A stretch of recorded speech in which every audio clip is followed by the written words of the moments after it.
रहमानिर्रहीम। अस्सलाम वालेकुम स्टूडेंट्स। आज हम चैप्टर 19 में क्वेश्चन नंबर 10 करते हैं। Testing of hypothesis about two population variances हम पढ़ रहे हैं। तो क्वेश्चन नंबर 10 देखें।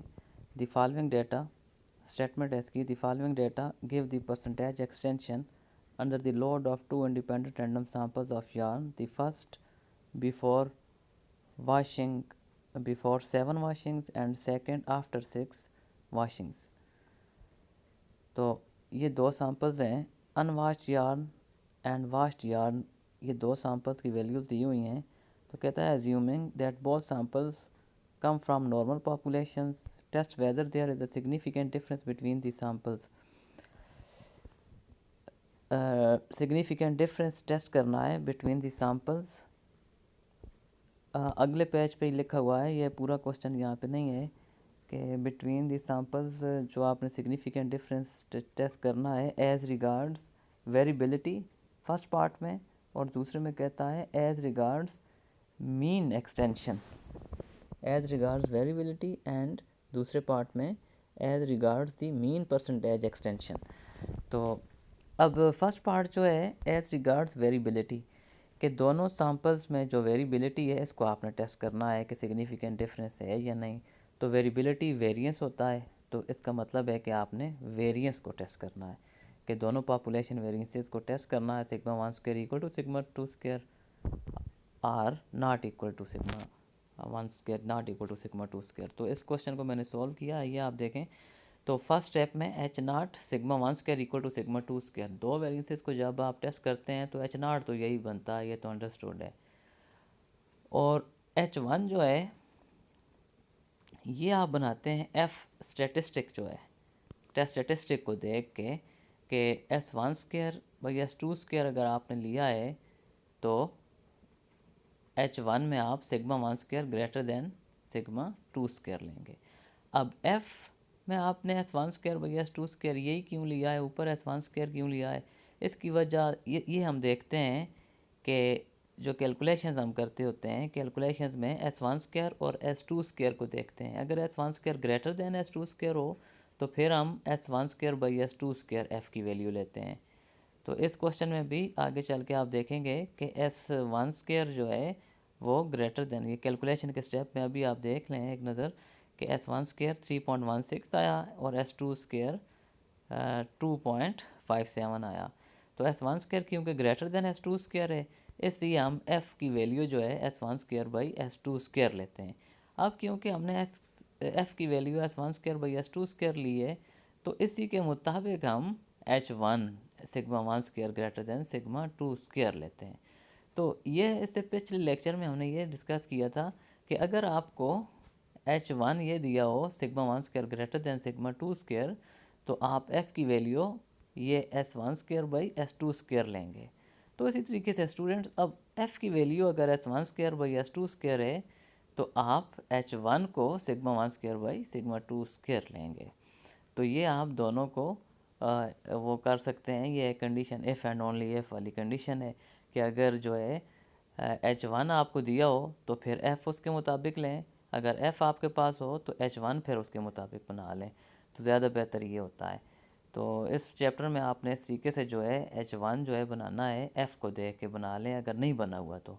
अगर आपने ख़ुद बनाना हो एच वन तो फिर जो है आप एफ़ स्टेटिस्टिक को देख के एच वन बना लें कि उसमें जो भी आपने ऊपर वेरिएंस लिया है एस वन स्क्वायर ऊपर अगर लिया है और डिनोमिनेटर में जो है वो आपने एस टू स्क्वायर लिया हुआ है, तो आप एच वन में sigma 1 square greater than sigma 2 square बनाएं। ठीक है। और एफ़ में आपने एस वन स्क्वायर न्यूमिनेटर में क्यों लिया होता है, क्योंकि वो ग्रेटर होता है, greater than S two square होता है। S one square greater than S two square है जैसे यहाँ पे, तो इसलिए हमने एफ़ लिया S one square by S two square. अब एफ़ जो है हमने बना लिया, तो एफ़ की मदद से ही फिर एफ़ को देख के हमने एच वन भी लिख लिया।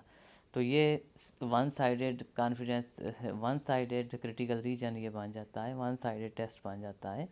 तो इसका यही होता है मकसद कि हम इसको जो है वन साइड में सिर्फ एक वन साइडेड टेस्ट बना लेते हैं। वैसे तो ये सिग्निफिकेंस का एक उसने पूछा है कि सिग्निफिकेंट डिफरेंस है या नहीं है।